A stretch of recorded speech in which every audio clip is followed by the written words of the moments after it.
طيب مبدئيا هي اسمها مكملات غذائية، مش مكملات رياضية أو مكملات شبابية. تمام؟ فالمكملات الغذائية مصدرها هو الغذاء، الأكل الطبيعي اللي احنا بناكله. فالبروتين والكرياتين اوريدي موجودين في الأكل بتاعنا كله.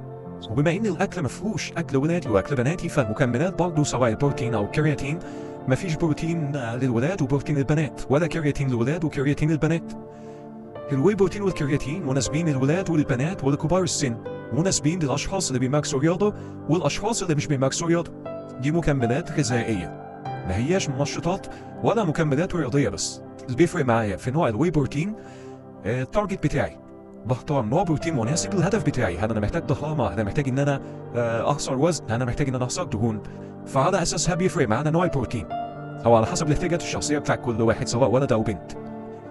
بالنسبة بقى للكرياتين، الكرياتين هو اكتر مكمل الناس بتسأل عليه وبتتكلم عليه. فالكرياتين فعليا من اهم المكملات اللي الجسم بيحتاجها.